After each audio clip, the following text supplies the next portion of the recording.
Good morning to all of you साथियों, कैसे हैं आप लोग।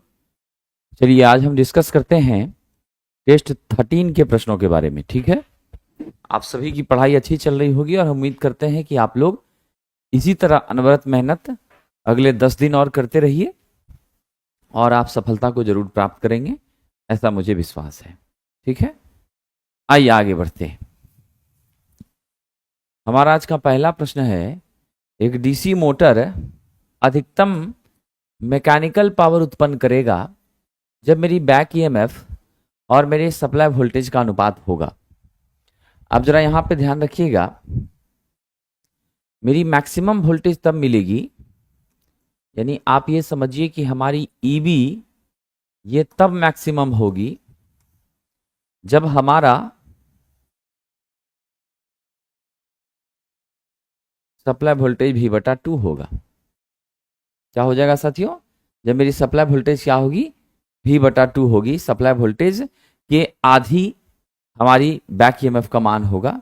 यानी इस सिचुएशन को हम कभी पाना नहीं चाहते हैं। ये सिचुएशन में हमारी 50% पावर क्या होती है, बर्बाद ही हो जाती है। 50% हमारे वोल्टेज का ड्रॉप ही हो जाता है, तो हम इसको इस्तेमाल करना नहीं चाहते। लेकिन 1/2 है हमारा, तो 1/2 के बिहाफ में हमारी मान क्या हो जाएगी, 0.5 हो जाएगी। हम ऑप्शन कौन सा लेंगे, सी ले लेंगे। कौन सा ऑप्शन लेंगे, सी लेंगे। अगला प्रश्न देखिएगा, यदि एक कह रहा है कि लंबाई हमने सीमित कर दिया है, फाइनाइट लेंथ हमारी फिक्स है, एल हमारा कंप्लीट है, कांस्टेंट है।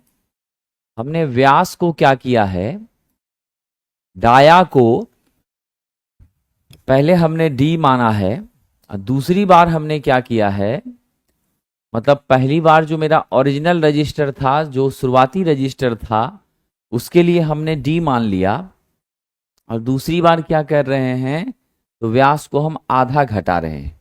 दूसरी बार क्या कर रहे हैं, व्यास को आधा घटा रहे हैं। तो मेरे R1 के लिए तो ये ठीक है, लेकिन R2 के केस में मेरा डाया जो हो गया वो पहले से निर्धारित जो मेरी डाया थी उसका D/2 हो गई। अगर हम यहाँ रेडियस निकालें तो हमारी ये रेडियस D/2 यहां पर होगी और इस जगह पर हम रेडियस निकालें तो ये आपका D/4 हो जाएगी। क्या हो जाएगी, D/4 हो जाएगी। ये हम जानते हैं कि ऐसी स्थिति होती है, तो अगर आप डाया को हाफ कर दें तो नेचुरली हमारी प्रतिरोध 4 गुना बढ़ जाती है। इस छोटे से कंसेप्ट को आप याद रखिएगा। यदि लेंथ हमारा कांस्टेंट हो, लेंथ हमारा कांस्टेंट हो और हम व्यास को आधा कर दें, व्यास को हम आधा कर दें, तो नेचुरली हमारी क्या होगी, 4 गुना साथियों मेरा प्रतिरोध बढ़ जाएगा। ये हम लोग एक जनरल टेक्निक याद रखते हैं, लेकिन ये बनेगा कैसे वो जानना जरूरी है। ये बनेगा इस हिसाब से, R बराबर आप जानते हैं ρL/A। मेरी कंडक्टर का जो क्रॉस सेक्शन होता है नॉर्मली वो सर्कुलर होता है, तो हम यहाँ एरिया को क्या लेते हैं, πr² लेते हैं। R1 के केस में हमारा क्या हो गया, ρ/D/2 का स्क्वायर, क्योंकि पाई के बदले में हमने क्या, R के बदले में D/2 लिया है। और मेरा R2 क्या हो जाएगा, ρL/π/D/4 का स्क्वायर।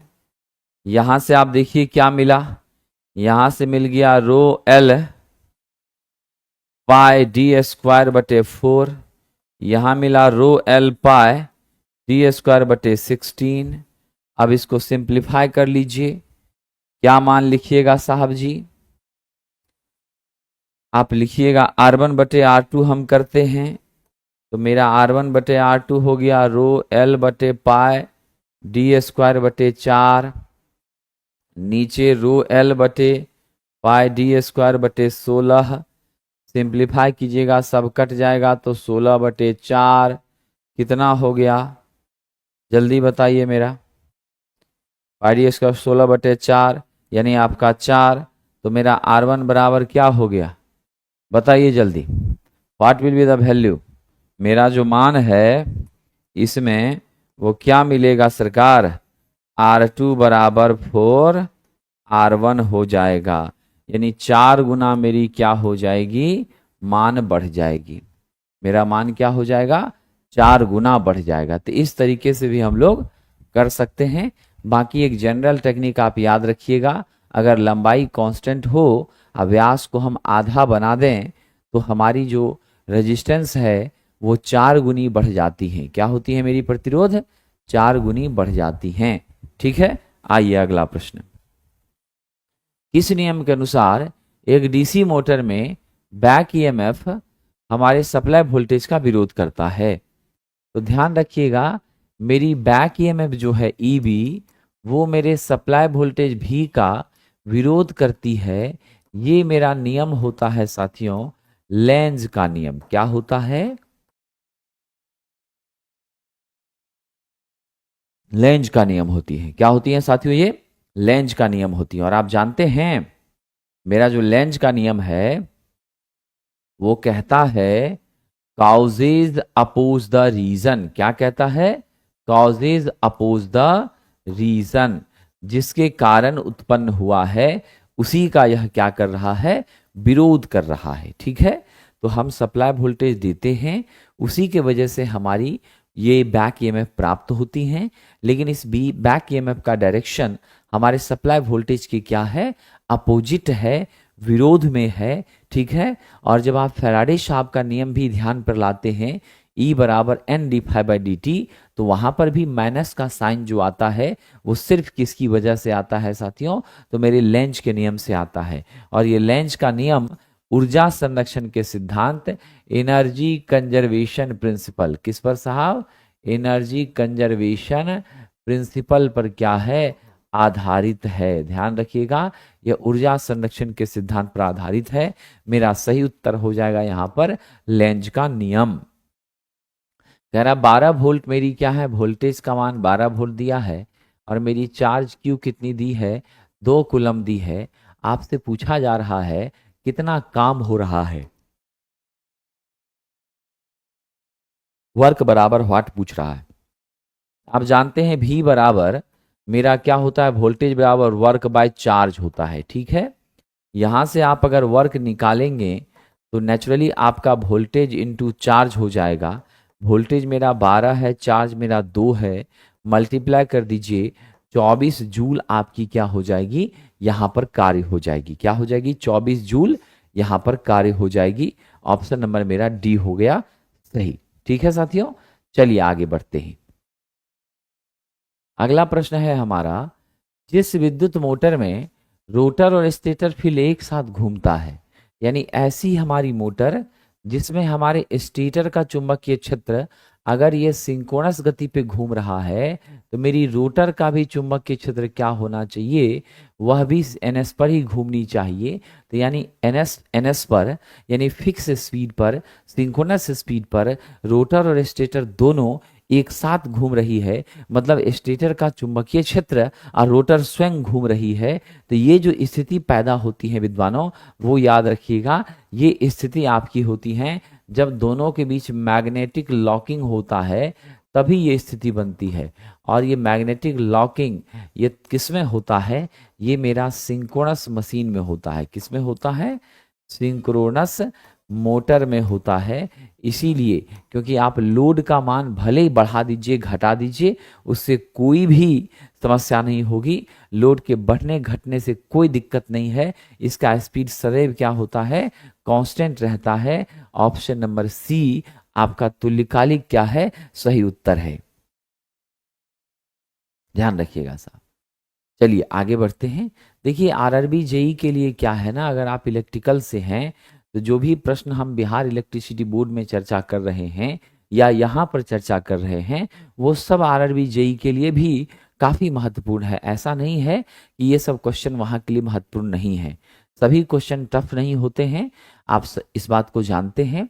जो हमारे मॉडरेट स्टैंडर्ड के प्रश्न हैं आरआरबी जेई के भी, वो सब यहाँ पर ही से ही आपको मदद मिल जाएंगे, इन्हीं से आपको वहाँ भी फायदा पहुँच जाएगा हिडन रूप से। ठीक है ना, चलिए आगे बढ़ते हैं।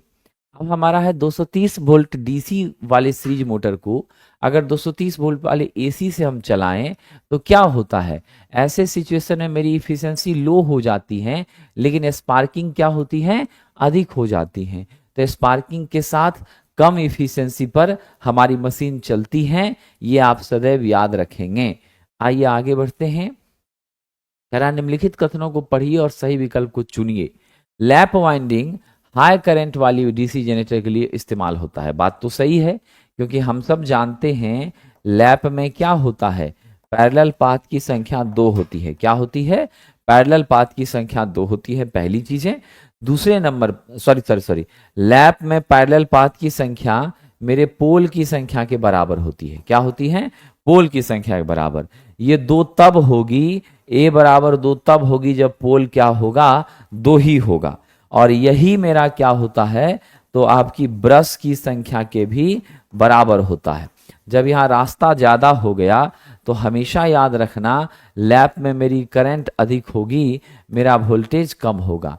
वेव के लिए मेरा फिक्स होता है a बराबर 2, पैरेलल पाथ बराबर 2।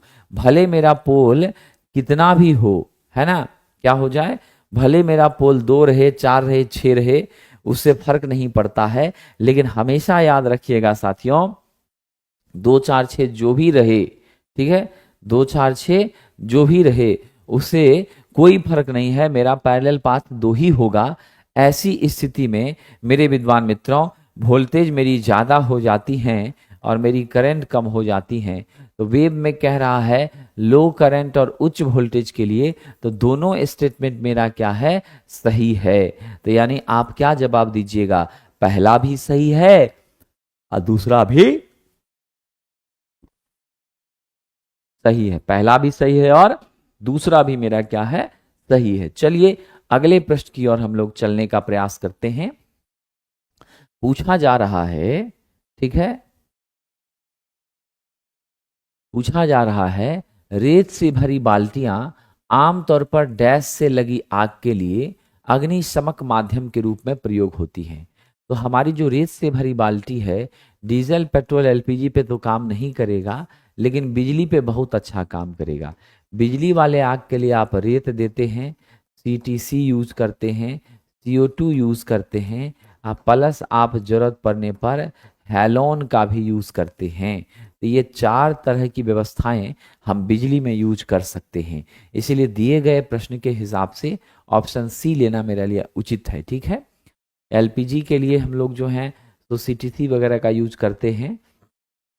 डीजल पेट्रोल के लिए झाग टाइप का क्या करते हैं, झाग टाइप का हम लोग यूज करते हैं, इसमें कोई शक नहीं है, ठीक है। चलिए आगे बढ़ते हैं। एक आदर्श ट्रांसफार्मर की प्रतिशत हानि होती है, ठीक है, ध्यान रखिएगा। एक आदर्श ट्रांसफार्मर की प्रतिशत हानि क्या होती है, तो मेरा जो आदर्श ट्रांसफार्मर है वो तो काल्पनिक ट्रांसफार्मर है, लेकिन हम आदर्श ट्रांसफार्मर की गुणवत्ता के आधार पर, आदर्श ट्रांसफार्मर की गुणवत्ता के आधार पर अन्य सभी ट्रांसफार्मर का डिजाइन करने का प्रयास करते हैं। यहाँ पर मेरी क्या होती है, तो ध्यान रखिएगा लीकेज फ्लक्स भी आपकी क्या होती है, 0 होती है। क्या होती है, मेरा लीकेज फ्लक्स भी 0 होता है। मेरी वाइंडिंग का रेजिस्टेंस भी क्या होता है, 0 होता है। और तो और आप ध्यान रखिएगा हमारे इसमें क्या खासियत होती है, इसमें लॉसेस आपकी बिल्कुल 0 होती हैं। परिणाम होता है मेरी इफिशियंसी 100% हो जाती है। तो हमारे लिए पूछा गया है प्रतिशत हानि होती है, तो आप जवाब दीजिएगा 0%। इसमें हानि बिल्कुल भी नहीं होती है, ठीक है। आइए आगे बढ़ते हैं। अगला कह रहा है हमारा एम्पलीफायर अनुप्रयोगों के लिए ट्रांजिस्टर को निम्नलिखित क्या है साहब, निम्नलिखित में से किस रूप में रखा जाता है। यानी आपको एम्पलीफायर के रूप में ट्रांसफार्मर का यूज करना है। तो हम एम्पलीफायर के रूप में जब यूज करते हैं तो मेरा जो बेस इमीटर होता है यह आपका फॉरवर्ड बायस में होता है और मेरा बेस कलेक्टर होता है वह रिवर्स बायस में होता है। यह जो सिचुएशन मेरी बनती है इसे हम एक्टिव रीजन कहते हैं। क्या कहते हैं? इसको हम एक्टिव रीजन कहते हैं। और एक्टिव रीजन में मेरा एम्पलीफायर जो है वह एम्पलीफायर के रूप में मेरी ट्रांजिस्टर काम करती है। किस रूप में काम करती है? एम्पलीफायर के रूप में आपकी काम करती है। कौन काम करती है? तो ध्यान रखेंगे, एक्टिव रीजन में काम करती है मेरी ट्रांजिस्टर। यदि बेस और कलेक्टर को रिवर्स किया जाए और यदि बेस इमीटर को फॉरवर्ड किया जाए तो ये स्थिति हमारी एक्टिव होती है और एक्टिव रीजन में यह एम्पलीफायर के रूप में काम करती है। आपसे पूछा है एम्पलीफायर, तो जवाब दीजिएगा एक्टिव रीजन। क्या जवाब दीजिएगा? Active region. विद्यार्थी जी आप ध्यान रखिएगा, मेरा सैचुरेशन में बंद स्विच के रूप में काम करता है। इसमें क्या होता है? ये बंद स्विच के रूप में काम करता है। ठीक है, तो एक्टिव में देख लिया आपने एम्पलीफायर, और सैचुरेशन में मेरा क्या हो गया? बंद स्विच हो गया। ठीक है, और हमारी कट ऑफ में जो है ये ओपन स्विच की तरह काम करती है। इसमें क्या करती है? कट ऑफ में ओपन स्विच की तरह काम करती है। ठीक है, और ये वाला रीजन तो हमारा होता ही नहीं है, इन्वर्टेड होता है। उस इन्वर्टेड रीजन का कोई मीनिंग हमारे लिए एकदम नहीं है, ये आप ध्यान रखिएगा। ठीक है, इसका कोई मीनिंग ही नहीं है। तो मेरा उत्तर है सक्रिय रीजन। इसको याद रख लेना है, यहाँ से प्रश्न की चांसेस बनती हैं एएलपी में। निम्नलिखित में कौन सा पदार्थ उच्च गलन तापमान होगा? तो मेरे पास जितने भी पदार्थ हैं अगर हम सबकी चर्चा करें तो मेरा टीन कितना होता है? 232 होता है। क्या होता है? 232 डिग्री सेल्सियस होता है।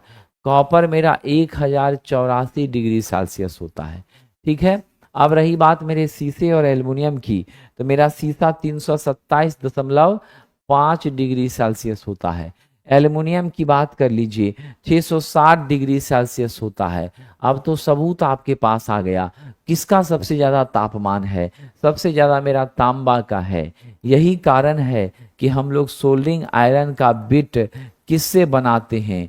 तो ध्यान रखिएगा, सोल्डरिंग आयरन का बिट जो मेरा बनता है वह आपके कॉपर का ही बनता है, क्योंकि कॉपर की गलनांक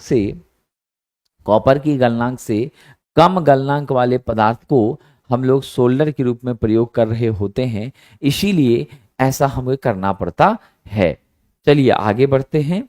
अगला प्रश्न है मॉसफेट है साहब, इसका पूरा नाम तो सब लोगों को याद है, metal oxide semiconductor field effect transistor, है ना।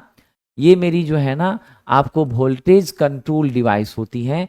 एफईटी फैमिली का यह क्या है? सदस्य है। किसका सदस्य है जी? फील्ड इफेक्ट ट्रांजिस्टर के परिवार का सदस्य है। आप सब इसको सदैव याद रखना। ठीक है, इसके 3 टर्मिनल होते हैं, ड्रेन, सोर्स और गेट। क्या होते हैं इसके? 3 टर्मिनल होते हैं, और इन 3 टर्मिनल का नाम क्या है? तो आपका ड्रेन है, फिर आपका क्या है? सोर्स है, फिर आपका क्या है? गेट है। ये 3 नाम है इसके, ड्रेन, सोर्स और गेट। ठीक है, चलिए आगे बढ़ते हैं सरकार। अगला प्रश्न, उस एम्पलीफायर को क्या कहा जाता है जो सिंगल आवृत्ति या कई आवृत्तियों के छोटे बैंड को इंप्रूव कर देता है, बढ़ा देता है? तो जो छोटे बैंड को बढ़ाने का काम करता है उसे हम लोग ट्यून्ड एम्पलीफायर कहते हैं। क्या कहते हैं उसको? ट्यून एम्पलीफायर कहते हैं। ये ट्यून एम्पलीफायर मेरा एल और सी के कॉम्बिनेशन से बनता है, जहां एल मेरा इंडक्टेंस है और सी मेरी क्या है? कैपेसिटेंस है। ये नैरो बैंड वाले सिग्नल को क्या करती हैं? एम्पलीफाई करती है। ध्यान रखिएगा, नैरो बैंड यानी आपका जो बहुत छोटा बैंड है, नैरो बैंड वाले को क्या करती है? एम्पलीफाई करती है। ठीक है, क्या करती है? नैरो बैंड वाले को एम्पलीफाई करने का काम करती है। ये एक स्पेसिफिक को करती है। हम लोग यदि ब्रॉडबैंड के पास जाएं तो यह सिग्नल के फ्रीक्वेंसी बैंड को बढ़ाता है। ये वाइड बैंड क्या करता है? ये मेरे फ्रीक्वेंसी बैंड को बढ़ाता है। क्या करता है? ये फ्रीक्वेंसी बैंड को बढ़ाता है। समझ गए? क्या करता है? फ्रीक्वेंसी बैंड को बढ़ाता है। मेरा हाई गेन एम्पलीफायर ये उच्च आवृत्ति बैंड को एम्पलीफाई करता है। क्या करता है? यह उच्च आवृत्ति बैंड को एम्पलीफाई करता है। ठीक है, उच्च आवृत्ति बैंड को एम्पलीफाई करता है। और ये लो गेन वाला जो है ये निम्न आवृत्ति किसको करता है? निम्न आवृत्ति बैंड को एम्पलीफाई करता है। तो मेरे लिए नैरो बैंड की बात थी, तो नैरो में मेरा कौन सा हो जाएगा? ट्यून्ड हो जाएगा। ठीक है, चलिए आगे बढ़ते हैं। 230 वोल्ट के स्रोत पर 10 एम्पीयर की धारा ली जा रही है। हीटर का शक्ति बताइए। P बराबर VI होता है, 230 गुना 10 कर देंगे 2300 मेरा वाट हो जाएगा। इसी को 2.3 किलोवाट भी कहा जा सकता है। ऑप्शन नंबर मेरा क्या हो गया? सी हो गया। क्या हो गया जी? सी हो गया। चलिए आगे बढ़ते हैं। पीसीबी की साइड जिस पर घटक लगे होते हैं, तो पीसीबी का दो साइड होता है, एक फ्रंट होता है, एक बैक होता है। बैक में कुछ भी नहीं लगाते हैं, जो फ्रंट होता है उसी पर हम लोग वायरिंग के लिए स्ट्रक्चर्स बनाते हैं, उसी पर हम लोग उसके लिए पाथ तैयार करते हैं, ईचिंग की प्रक्रिया करते हैं। और आप ध्यान रखिएगा, वह जो फ्रंट एंड होता है उसे कंपोनेंट साइड कहते हैं। फ्रंट एंड होता है उसे कंपोनेंट साइड कहते हैं, और कंपोनेंट साइड पर ही हम लोग लगाने का काम करते हैं साहब, अलग अलग कंपोनेंट्स को, जो कि सोल्डरिंग के माध्यम से उस पर प्रॉपर तरीके से अटैच किया जाता है। तो उसे हम लोग घटक साइड, कंपोनेंट साइड, या नहीं तो हम क्या कह सकते हैं? फ्रंट साइड कह सकते हैं। क्या कह सकते हैं जी? फ्रंट साइड कह सकते हैं। ऑप्शन नंबर सी हो गया। चलिए आगे बढ़ते हैं। यदि कुंडली का प्रतिरोध 60 ओम है और प्रेरकत्व 80 ओम है, ठीक है ना, यानी आपके पास रेजिस्टेंस 60 ओम दे दिया, मेरा इंडक्टिव रिएक्टेंस एक्सएल 80 ओम दे दिया, क्या कर दिया? 80 ओम दे दिया। मेरी वोल्टेज 240 वोल्ट है, फ्रीक्वेंसी मेरा 50 हर्ट्ज है। आपसे पूछ रहा है पावर फैक्टर। आप जानते हैं R/Z होता है। आर मुझे मालूम है, सिर्फ मेरा सर्किट क्या है? रजिस्टिव और इंडक्टिव सर्किट है, एक्सएल और आर है। ऐसे परिस्थिति में मेरा जेड क्या हो जाएगा? अंडर रूट हो जाएगा आर स्क्वायर प्लस एक्सएल का स्क्वायर। तो अंडर रूट आर के जगह पर क्या दीजिए? यहाँ 60 का स्क्वायर दीजिए। एक्सएल के जगह पर क्या दीजिए? 80 का स्क्वायर दीजिए। तो क्या हो जाएगा? जब इसको आप सॉल्व करते हैं तो आपका क्या हो जाएगा? 6400 और 3600 क्या हो जाएगा? 3600 प्लस 6400 सब मिला के कितना हो जाएगा बताइए? 100 ओम हो जाएगा। ठीक है, अब हमारे पास आर मिल गया, मेरे पास अब पावर फैक्टर निकालना है ना, तो R/Z होता है। आर मेरे पास 60 है और जेड मेरे पास 100 है, तो क्या हो गया? 0.6 मेरा पावर फैक्टर हो गया। ऑप्शन नंबर कौन सा ले लेंगे? बी नंबर ले लेंगे। कौन सा ले लेंगे? बी नंबर ले लेंगे। ठीक है, तो ध्यान रखिएगा, इस तरह के क्वेश्चन को बहुत सरलता से आप सॉल्व कर सकते हैं। आर एक्सएल का स्क्वायर करके जेड निकालिए, और जेड निकल गया तो R/Z कर दीजिए, हमारा पावर फैक्टर बड़ी आसानी से मुझे मिल जाएगा। चलिए अगला प्रश्न। वह फिल्टर सर्किट जो खास फ्रीक्वेंसी से ज्यादा सिग्नल को अपने से होकर गुजारता है, कौन सा फिल्टर कहलाता है? तो पहले से निर्धारित है हमारी फ्रीक्वेंसी कुछ और, गुजार रहा है ये कुछ और। मतलब क्या कर रहा है? खास फ्रीक्वेंसी से ज्यादा, मतलब जो हमारी निर्धारित फ्रीक्वेंसी है उतना को रोक दिया है, उससे अधिक वाले को पास कर रहा है। इसे हाई पास कहते हैं। जो लिमिटेड को ही पास करता है बैंड पास कहते हैं। जो सिर्फ लो को पास करता है लो पास कहते हैं। तो मेरा हाई पास हो जाएगा। क्या हो जाएगा? हाई पास हो जाएगा। निष्क्रिय साधन कौन सा है? देख लीजिए, यहां पर कह रहा है कि आपका पैसिव एलिमेंट कौन सा है। बड़ी गंभीरता से जवाब दीजिएगा। हमारी यहाँ पर जो साथियों FET है, BJT है, SCR है, ये तीनों आपकी क्या है सरकार? एक्टिव कंपोनेंट है, एक्टिव एलिमेंट है। जितने भी इलेक्ट्रॉनिक्स अवयव हैं प्रायः क्या होते हैं, एक्टिव एलिमेंट होते हैं। मेरा जो एयर कोर इंडक्टर है निश्चित रूप से यह आपका क्या है साहब, पेसिव एलिमेंट है। अपनी स्वयं की ऊर्जा इसको बिल्कुल भी नहीं है। समझ गए, यही इंडक्टर को एल से सूचित करते हैं। और आपको याद है मेरा आर, एल और सी ये तीनों क्या होता है जी, आपका पेसिव एलिमेंट होता है। ये तीनों क्या होता है, मेरा पेसिव एलिमेंट होता है, इसमें कोई शक नहीं है। ठीक है, चलिए आगे बढ़ते हैं।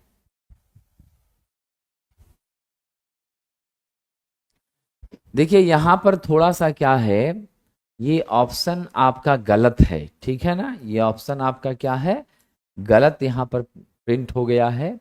750 वाट की विद्युत केतली, तो मेरा पावर का मान कितना है, 750 वाट। मेरा टाइम कितना है, तो 3 घंटे, ठीक है। और दिन आपका कितना है, 10, कितना दिन, 10 दिन। आपसे पूछ रहा है कितनी ऊर्जा की खपत होगी। तो यहाँ पर हम लोग क्या जानते हैं, एनर्जी बराबर जानते हैं वाटेज गुना आपका घंटे गुना आपका दिन, अब बटा मेरा क्या हो जाएगा 1000।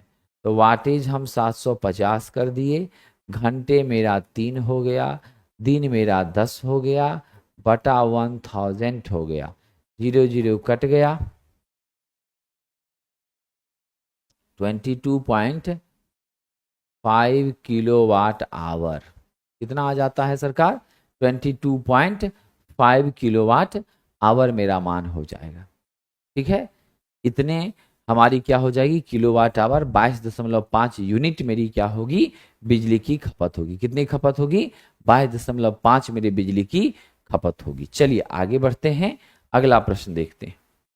अगला कह रहा डीसी जनरेटर में ध्रुवों की संख्या और आर्मेचर चालकों की संख्या दोनों फिक्स है, पोल भी फिक्स है, आर्मेचर कंडक्टर भी फिक्स है।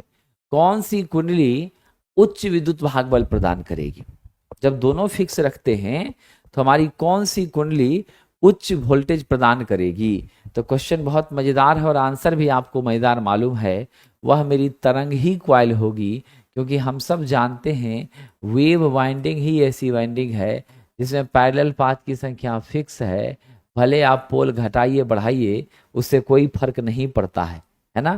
क्या है, आप पोल घटाइए बढ़ाइए उससे कोई फर्क नहीं पड़ता है। तो ऐसी स्थिति में साथियों हमारा क्या हो जाएगा, जरा ध्यान दीजिएगा, हमारी वोल्टेज यहाँ पर अधिक प्राप्त होगी और मेरी धारा क्या हो जाएगी, कम हो जाएगी। ठीक है, ये हमेशा याद रखना। और जब कभी भी लैप की बात हो, जब कभी भी लैप की बात हो, लैप में हमारे पैरेलल पाथ हमेशा अधिक होते हैं और याद रखिएगा पोल की संख्या के बराबर होते हैं। यहाँ वोल्टेज कम और करंट हमारी क्या होती है, ज़्यादा प्राप्त होती है। इसीलिए हम उत्तर कौन सा ले लें, हम उत्तर ले लें साथियों ऑप्शन नंबर सी। क्या ले लेंगे, ऑप्शन नंबर सी ले लेंगे। ठीक है साथियों, थोड़ी मेरी तबीयत ठीक नहीं है इसीलिए मेरी आवाज़ फंसी हुई है, सर्दी जुकाम फीवर यही सब समस्या से मैं गुजर रहा हूँ। इसलिए थोड़ा सा आप लोगों से मेरा निवेदन है कि साउंड को लेकर के थोड़ा सा आप कोऑपरेट करेंगे, क्योंकि आप सब जानते हैं मेरी ओरिजिनल साउंड इस तरह की नहीं है। ठीक है ना, ओरिजिनल वॉइस में और अभी के वॉइस में काफ़ी परिवर्तन आ गया है, आवाज़ फंसी हुई है, इस वजह से साउंड की क्लैरिटी थोड़ी सी ठीक नहीं है। समझ गए कि नहीं, तो इसलिए करके आप लोग थोड़ा कोऑपरेट करेंगे, परेशान मत होइएगा। समझ गए कि नहीं, एकदम परेशान मत होइएगा। चलिए आगे बढ़ते हैं, अगला प्रश्न हमारा क्या है, क्योंकि आपके एग्जाम का टाइम है और इस टाइम में कंटिन्यूटी को ब्रेक करना कहीं से भी ठीक नहीं है, क्योंकि ये अंतिम समय चल रहा है असिस्टेंट लोको पायलट का। इसीलिए आपकी सेवा करने में अगर अभी कंजूसी बरता जाए तो ये अच्छा नहीं होगा। इसलिए मैं रेस्ट नहीं ले पा रहा हूं, आपकी सेवा में मैं कंटिन्यू मेंटेन कर रहा हूं। आइए आगे बढ़ते हैं, आइए आगे चलते हैं। ये हमारी बैच है साथियों, 199 रुपये में ट्रेड के लिए और 199 में बेसिक साइंस इंजीनियरिंग ड्राइंग के लिए। इस बैच में हम रिवीजन करवा रहे हैं और 11 तारीख तक हम लोग क्या कर लेंगे, इसको पूरी तरह से कंप्लीट कर लेंगे, फिर बचे हुए 4-5 दिन में आप लोग रिवीजन इस बैच के माध्यम से करेंगे। चलिए आइए आगे बढ़ते हैं। विद्युत धारा घटना के लिए कौन सा भाग जिम्मेदार होता है? बहुत ही अच्छा प्रश्न है। हमारी इलेक्ट्रिक फील्ड के विद्युत धारा अगर मेरी विकसित हो रही है, करंट मेरा डेवलप कर रहा है, उसके लिए सबसे महत्वपूर्ण फैक्टर कौन सा है? मेरा चार्ज है। क्योंकि अगर आवेश का सृजन नहीं होगा, समझ गए कि नहीं, अगर आवेश का सृजन नहीं होगा तो आप धारा प्रवाह के बारे में सोच भी नहीं सकते। क्योंकि आई बराबर मेरी क्या होती हैं? Q बटा टी। आई बराबर क्या होती हैं? Q बाई टी होती हैं। इसीलिए बिना आवेश के हम धारा की परिकल्पना भी नहीं कर सकते हैं। Option D. भूमिगत तार डालने के लिए सबसे आसान विधि है प्रत्यक्ष गड़ाई, जिसमें हम लोग कम से कम जमीन के नीचे 1.5 मीटर का गड्ढा खोदते हैं और ये हम लोग 45 सेंटीमीटर कम से कम रखने का प्रयास करते हैं। कितना करते हैं इसको हम लोग? 45 सेंटीमीटर रखने का प्रयास करते हैं। और क्या होता है, 45 बोल दीजिए या 0.5 बोल दीजिए, उससे कोई दिक्कत नहीं है। मतलब हम लोग आधा मीटर भी, इसी को हम 0.5 मीटर भी कह सकते हैं। इतना मेरा चौड़ाई रखा जाता है और 1.5 मीटर हम लोग क्या करते हैं? गहराई रखते हैं। और 15 सेंटीमीटर तक हम लोग सैंड का क्या करते हैं? बेड बिछाते हैं। बालू का क्या करते हैं? बेड बिछाते हैं। इसमें कोई शक नहीं है। और फिर हम लोग डालते हैं केबल को, उसके ऊपर से फिर बालू, और तब जा करके कंक्रीट वगैरह से ढाल देते हैं। ठीक है, ये बड़ा ही आसान बढ़िया मेथड है, समझ गए, इसमें कोई शक नहीं है। लेकिन अगर इसी में हम लोगों को 2 केबल ले जाना हो तो उस 2 केबल के बीच कम से कम 30 सेंटीमीटर की दूरी होनी चाहिए। क्या होनी चाहिए? कम से कम 30 सेंटीमीटर की दूरी होनी चाहिए। इसीलिए आप इन छोटी छोटी बातों को ध्यान रखेंगे। ऑप्शन ए मेरा सही उत्तर हो जाएगा। कह रहा है एक टोस्टर का तापन एलिमेंट। तो टोस्टर से हम सुबह सुबह ब्रेड को सेकते हैं, सैंडविच खाते हैं, इसमें ब्रेड को सेक लिया, सेकने के बाद उसमें सॉस लगा दिया, खा करके कोचिंग चले आए। इस तरह की चीजें प्रायः विद्यार्थी जीवन में हुआ करती हैं। तो ये टोस्टर का जो तापन एलिमेंट है वह भी आपका नाइक्रोम का क्या होता है? बना होता है। जब भी वैद्युतिक परिपथ में तापन अवयव की बात हो तो आप समझ लीजिएगा हम यूज किसका करेंगे? नाइक्रोम का ही करेंगे। आइए आगे बढ़ते हैं। केवी प्रति एमएम, किलोवोल्ट प्रति एमएम में बेकेलाइट की परावैद्युत सामर्थ्य। तो बेकेलाइट की परावैद्युत सामर्थ्य जो होती है वो 17 से क्या होती है? 21 के बीच होती है। ठीक है, ध्यान रखिएगा।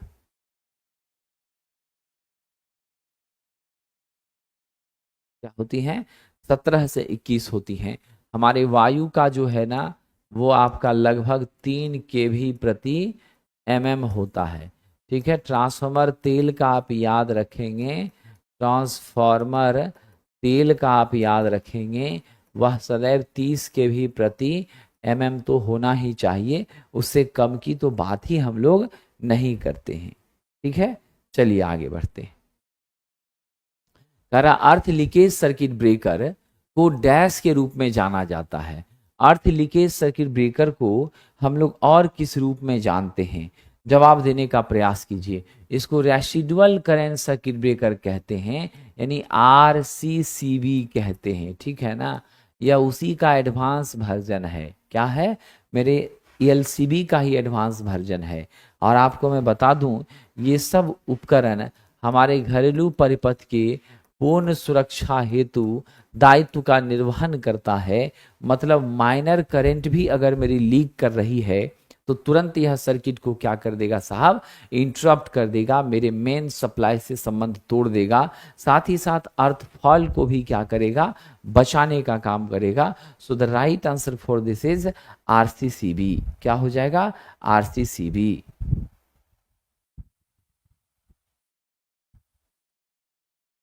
एकदम सही बात है। इसको फेज और अर्थ के बीच लगाते हैं है ना टेक्स्टर साहब, फेज और अर्थ के बीच लगाएंगे तभी तो मेरा लीकेज करंट धड़ल्ले से कहाँ चला जाएगा, अर्थ में चला जाएगा, और अर्थ में जब लीकेज करंट जाएगा तभी तो हम भी सुरक्षित होंगे, मेरा उपकरण भी सुरक्षित होगा। होता है कि नहीं? ये बातें तो बिल्कुल ध्रुव सत्य है। चलिए, एमसीबी क्यों नहीं होगा? एमसीबी नहीं होगा क्योंकि एमसीबी जो है ना वो आपकी क्या होती है, एमसीबी 0.5 एम्पियर से ऊपर के लिए काम करती हैं, 0.5 से कम के लिए काम नहीं करती हैं, और ये सब मिली एम्पियर के रेंज में काम करता है, समझे कि नहीं? और दूसरी बात ये ध्यान रखिएगा कि मेरी एमसीबी जो है वह अर्थफॉल से भी हमको सुरक्षा नहीं देती हैं, ठीक है ना, इसीलिए एमसीबी कभी भी नहीं हो सकता है। आइए, कह रहा डीसी मोटर की उच्च गति से सुरक्षा किसके द्वारा प्रदान नहीं की जा सकती? डीसी शंट मोटर कह रहा है। डीसी शंट मोटर है तो हम लोग 3 पॉइंट स्टार्टर यूज कर सकते हैं, 2.4 पॉइंट चलिए मेरा एक्सेप्टेबल है। ये 5 पॉइंट कहाँ से आ गया? 5 पॉइंट का तो कोई अर्थ ही नहीं है।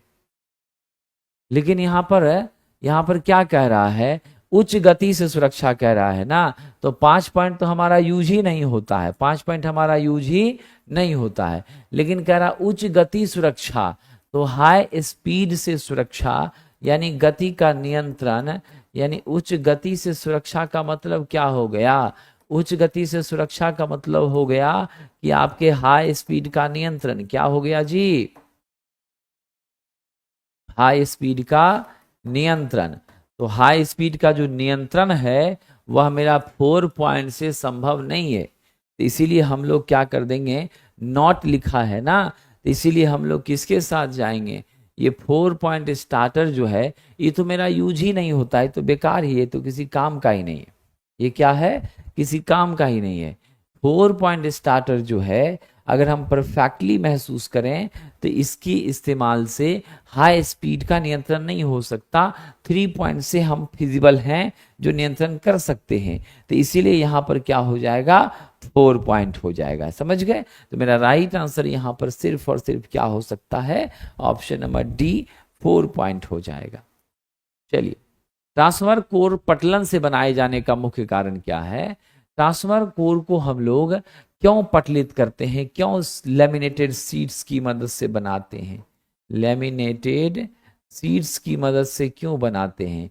ये लैमिनेटेड शीट्स का प्रयोग करने का एकमात्र कारण है साथियों, मेरे कोर हानि को क्या करना? कम करना। ठीक है, क्या करना? कोर हानि को कम करना। तो मेरी जो कोर लॉसेस होती हैं आप जानते हैं 2 प्रकार की होती हैं, एक आपका पीएच होता है, एक आपका पी होता है। पीई मेरा क्या है? एडी करंट लॉस है। पी मेरा क्या है? एडी करंट लॉस है। और पीएच मेरा हिस्टैरिसीस लॉस है। हिस्टैरिसीस लॉस को कम करने के लिए हम लोग बहुत आराम से क्या करते हैं, तो आप ध्यान रखिएगा, अच्छी गुणवत्ता का चुंबकीय पदार्थ प्रयोग करते हैं, तो हिस्टैरिसीस मेरा क्या हो सकता है?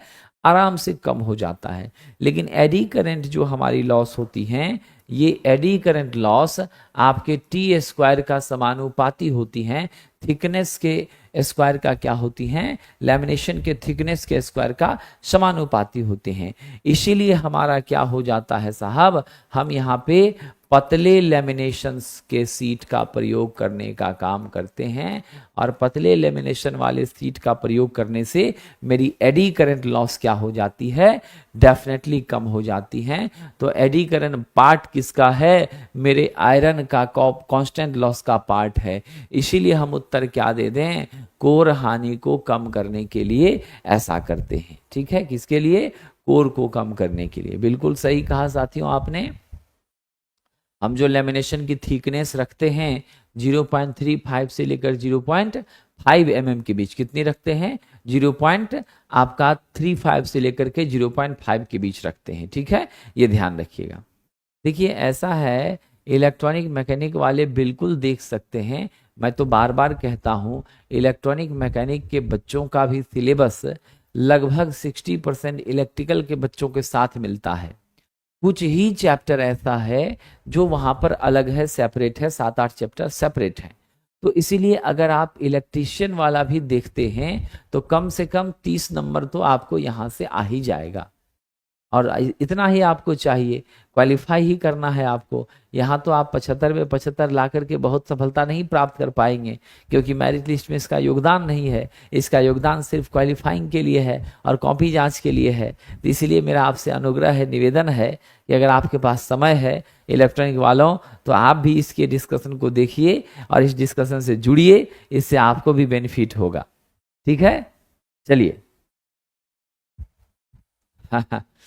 अगला हमारा देखिए साहब, FET फील्ड इफेक्ट ट्रांजिस्टर वो टर्मिनल है जिसके माध्यम से चैनल में बहुसंख्यक वाहकों का प्रवेश होता है।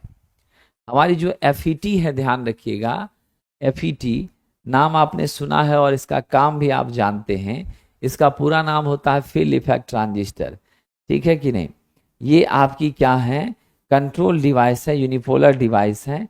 इसके भी 3 टर्मिनल होते हैं। आपका सोर्स होता है, गेट होता है, और बताइए ड्रेन होता है। क्या होता है? सोर्स, गेट और ड्रेन होता है।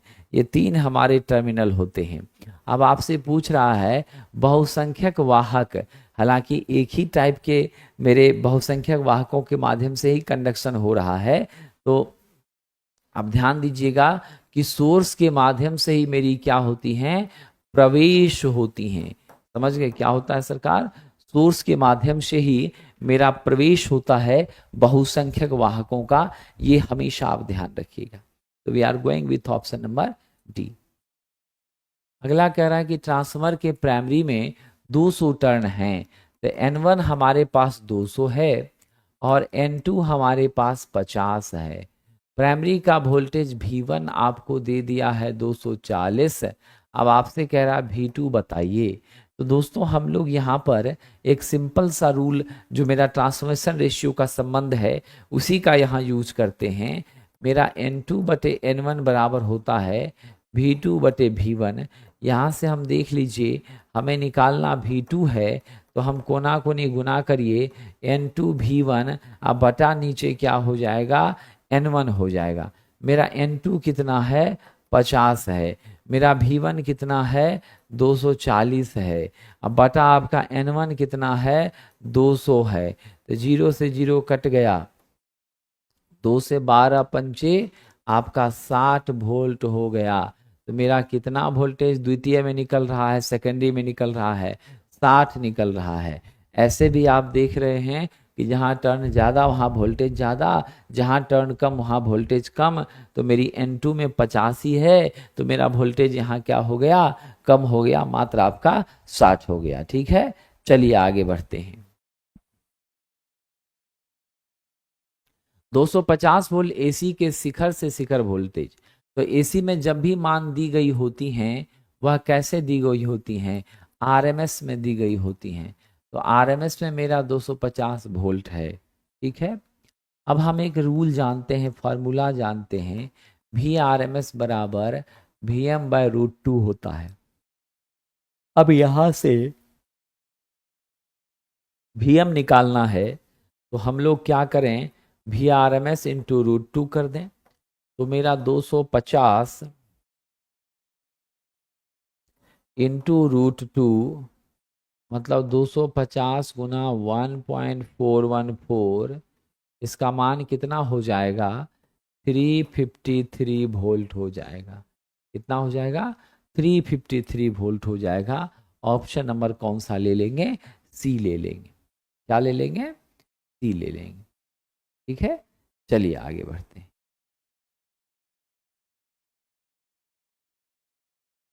$353.5 आता है, तो मिला जुला करके 353 के ही बराबर हुआ, इसीलिए हम लोग क्या ले लेंगे, सी ले लेंगे। ठीक है, लेकिन अब गौर कीजिए, हाँ बात यहाँ पर है इम्पोर्टेंट, बात यहाँ इम्पोर्टेंट है। हमसे अगर पूछता सिर्फ VM तब तो ठीक है, लेकिन यहाँ क्या कह दिया है, यहाँ कह दिया है आपका शिखर से शिखर। क्या कह दिया है, शिखर से शिखर कह दिया है। तो यदि यह तब होता, ध्यान रखिएगा, 353 तब होता जब सिर्फ आपको शिखर मान पूछता। क्या होता, सिर्फ शिखर मान पूछता, VM पूछता, तब यह होता। ठीक है, लेकिन आपसे पूछा क्या है, शिखर से शिखर। क्या पूछा है, शिखर से शिखर यानी पीक टू पीक, भी पीक टू पीक, भी पीक टू पीक जो पूछा है, ऊपर वाला भी और नीचे वाला भी, क्या हो जाएगा, ऊपर वाला भी और नीचे वाला भी। तो ऐसे में आपका क्या हो जाएगा साहब, ध्यान दीजिएगा, ऊपर वाला मेरा Vm, नीचे भी Vm, तो Vm Vm कितना आपका 2 Vm, तो 2 गुना कर दीजिए 353, तो लगभग आपका 707 हो जाएगा। तो इस क्वेश्चन का सही उत्तर क्या हो जाएगा, 707 हो जाएगा। मैंने जो आपको समझाने का प्रयास किया है वो ये किया है, यदि सिर्फ शिखर मान पूछेगा, यदि सिर्फ शिखर मान पूछेगा तो हम लोग 353 लेंगे, और यदि हमसे पूछेगा शिखर से शिखर मान तो 2 से 353 में हमको गुना करना ही पड़ेगा, तब जाकर के यह वैल्यू हमको मिलेगी। तो यहाँ हमने किया है 2 Vm, क्या हो जाएगा, 2 Vm हो गया। ठीक है, चलिए आगे बढ़ते हैं। अगला प्रश्न, विद्यार्थी जी परेशान नहीं होना है ज़्यादा, ठीक है ना। हम ये डिस्कशन को पूरी तरह से हम लोग कंप्लीट करेंगे, और अभी एग्ज़ाम का समय है, दवाई वगैरह भी हम ले रहे हैं, थोड़ा समय तो लगता ही है सुधार होने में, इसीलिए आप सभी लोग चिंतित मत होइए। आपकी पढ़ाई को बाधा बिल्कुल भी पहुंचने नहीं देना है, आप सफल हो जाएं, इससे बड़ी खुशी जीवन में और कुछ नहीं हो सकती है। ठीक है, बस आप लोग थोड़ा सा कष्ट करिएगा कि साउंड को लेकर के जो हल्की सी दिक्कतें हो रही हैं उसको थोड़ा सा आप लोग मैनेज करने का प्रयास कीजिएगा। ठीक है, थोड़ा सा मैनेज करने का प्रयास कीजिए। कह रहा जीना डायोड में वोल्टेज रेगुलेटर की धारा रेंज कितनी होती है। जीना डायोड में साथियों, मेरी ये जीना डायोड है, ऐसा इसका सिंबल होता है। हमेशा कैसे काम करती हैं, रिवर्स बायास में। कैसे काम करती है साहब, रिवर्स बायास में काम करती है। ठीक है, अब इसका प्रयोग हम लोग करते हैं वोल्टेज रेगुलेटर में, ये बात बिल्कुल सही है। क्या करते हैं, वोल्टेज रेगुलेटर में हम इसका प्रयोग करते हैं, और मेरा जो यह है दोस्तों, वोल्टेज रेगुलेटर में इसका हम प्रयोग करते हैं, और मेरी जो जीना डायोड है, आप ध्यान रखेंगे, वोल्टेज के मान को सदैव कांस्टेंट मेंटेन रखने का प्रयास करती है। तब कह रहा है कि इसमें हमारी जीना डायोड वोल्टेज रेगुलेटर में करंट का रेंज कितना है, तो मेरी करंट यहाँ पर 2.5 एम्पियर के रेंज में रहती है। क्या होती है, 2.5 एम्पियर के रेंज में रहती है। आगे बढ़िए साहब, SCR किससे बना होता है। SCR का पूरा नाम है सिलिकॉन कंट्रोल्ड रेक्टिफायर। क्या नाम है इसका, सिलिकॉन कंट्रोल रेक्टिफायर, SCR। अब नाम से ही संस्कार समझ में आ रहा है दोस्तों, है ना। मेरी SCR जो है यह किस पदार्थ की बनी होगी, फटाफट जवाब दे दीजिए। सिलिकॉन जब मटेरियल का नाम लिख ही दिया है तब पूछने की क्या जरूरत है, सीधा हो गया कौन सा, सिलिकॉन। ये मेरा सेमीकंडक्टर डिवाइस है, कंट्रोल रेक्टिफायर है। यह क्या है दोस्तों, ये मेरी कंट्रोल रेक्टिफायर है। और आप ध्यान रखेंगे इसके 3 टर्मिनल होते हैं, एनोड, कैथोड और गेट। क्या होते हैं, इसके 3 टर्मिनल होते हैं, एनोड, कैथोड, है ना, और ये आपका क्या होता है, गेट होता है। समझ गए, ये हमारी क्या होती हैं, यहाँ पर ध्यान दीजिएगा, PN यानी 4 लेयर होता है इसमें, एक J1 J2 J3, 3 आपका क्या होता है, जंक्शन होता है। ठीक है, और 3 मेरी क्या होती हैं, टर्मिनल होती हैं। तो 3 टर्मिनल, 3 जंक्शन और 4 लेयर का यह क्या होता है, डिवाइस होता है। We are going with the right answer, option number D. इनमें से क्या बिजली के सर्किट में इस्तेमाल होने वाले स्विच का प्रकार है, यानी कौन सा स्विच मेरे बिजली के सर्किट में यूज हो रहा है। देखिए, सिंगल पोल सिंगल थ्रो यह भी यूज होता है, सिंगल पोल डबल थ्रो भी यूज होता है, सिंगल पोल सिंगल थ्रो भी यूज होता है, डबल पोल डबल थ्रो भी यूज होता है, यानी उपरोक्त सभी। तो यानी सभी स्विच क्या होते हैं, हमारे प्रयोग में लिए जाते हैं। ये सब स्विच का प्रयोग हम लोग सर्किट के संपर्क के दौरान डेफिनेटली करने का काम करते हैं। डैश प्रयोजन के लिए मानक वायर फ्यूज के बदले एचआरसी फ्यूज को बेहतर माना जाता है। किस उद्देश्य के दृष्टिकोण से हमारा जो है सामान्य फ्यूज के बदले एचआरसी को ज्यादा वरीयता दी जाती है? तो आप याद रखिएगा साथियों, मेरी जो सामान्य फ्यूज है वह शॉर्ट सर्किट से बहुत बेहतर प्रोटेक्शन नहीं दे पाती हैं, लेकिन मेरी एचआरसी शॉर्ट सर्किट से बहुत बेहतर प्रदर्शन देती हैं। एचआरसी का पूरा नाम आप सबको याद है, हाई रप्चरिंग कैपेसिटी। क्या होता है जी? High rupturing capacity. समझ गए कि नहीं? क्या इसका पूरा नाम है? हाई रप्चरिंग कैपेसिटी इसका पूरा नाम होता है। और ये आप सब जानते हैं कि हमारी कितने तक यूज करते हैं हम लोग इसकी जो ब्रेकिंग कैपेसिटी होती है 750 MVA के रेंज में होती है।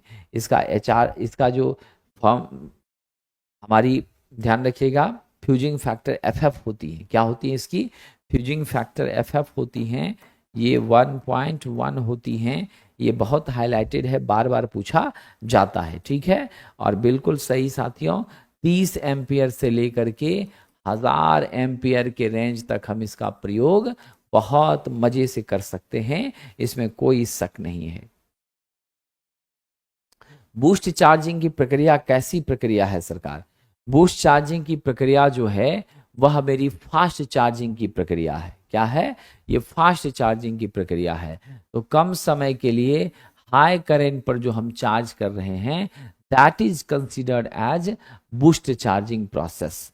बहुत कम टाइम में खटाखट तुरंत में मिनिमम समय में हम लोग इसका चार्जिंग कर लेते हैं। हालांकि ये करना उचित नहीं है, इससे मेरे सेल का, मेरे बैटरी का लाइफ क्या हो जाता है?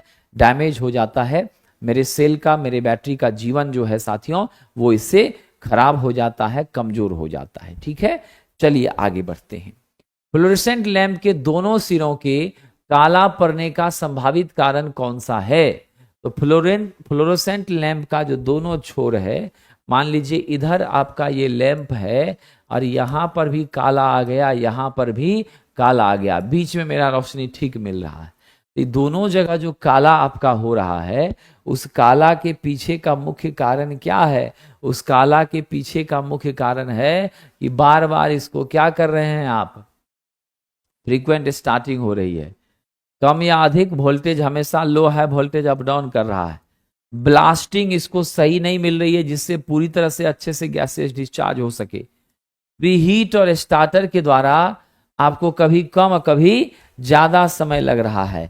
तो प्रीहीट करने में, स्टार्टर के ऑपरेशन में दोनों जगहों पर मेरे टाइम का क्या हो रहा है? वेरिएशन हो रहा है। इन सभी कारणों से यानी आपका कालापन आ सकता है। ये सभी कारण क्या हैं?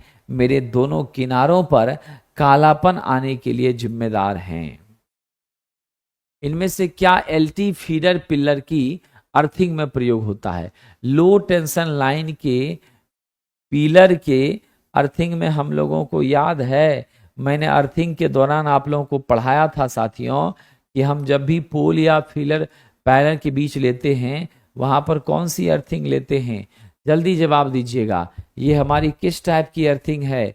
ये मेरी GI स्ट्रीप अर्थिंग है, क्वाइल के रूप में लेते हैं। ये स्ट्रीप अर्थिंग ये पोल के जस्ट नीचे लगाते हैं, समझे कि नहीं?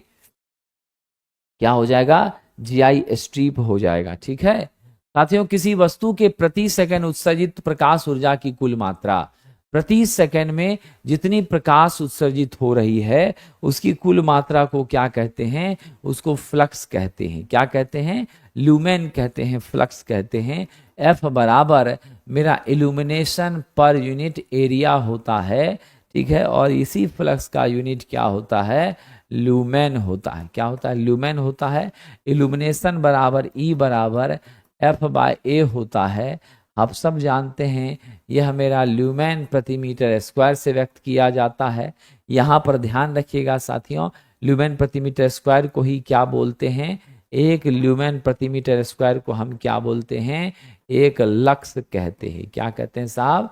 एक लक्स कहते हैं, ठीक है। चलिए आगे बढ़ते हैं। ताप उपकरण विद्युत धारा के डैश प्रभाव पर आधारित होता है। तो मेरा ताप उपकरण के नाम से ही स्पष्ट है, उसमें प्रभाव पर आधारित होता है।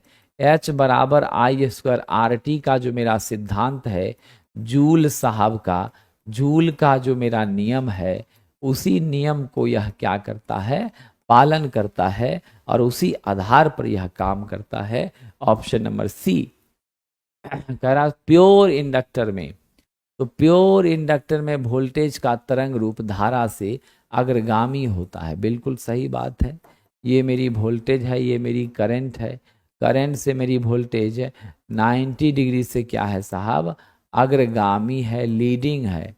लेकिन वोल्टेज से जो मेरी करंट है वह 90 डिग्री से क्या है, लैगिंग है। 90 डिग्री से क्या है जी, लैगिंग है। तो ध्यान रखिएगा, मेरी 90 डिग्री से क्या है, यह लैगिंग है। वोल्टेज से करंट, करंट से वोल्टेज 90 से क्या है, लीडिंग है शुद्ध वाले में, इसलिए यहाँ 90 दे देंगे। मेरा फाई का मान क्या हो गया, 90 डिग्री हो गया। इसी के साथ आप यह भी गौर कर लीजिए कि मेरा फाई तो यहाँ 90 डिग्री हुआ, अच्छी बात है, बट दूसरी बात मेरा पावर फैक्टर इस केस में क्या होगा, कॉस फाई बराबर कॉस 90 बराबर आपका 0 हो जाएगा। क्या हो जाएगा, 0 हो जाएगा, शून्य हो जाएगा। चलिए आगे बढ़ते हैं। 250 वोल्ट से अधिक वोल्टेज पर चलने वाली किसी भी प्रणाली के लिए न्यूनतम इंसुलेशन का प्रतिरोध कितना होगा। तो आप सबको याद है, उसका कम से कम 1/3 1/10 मेगा ओम के बराबर। तो 250 into 1/10 mega ohm, that means it must be minimum कितना, 25 मेगा ओम। कम से कम कितना होगा, 25 मेगा ओम। बाकी ज्यादा जितना हो सके उतना बेस्ट है।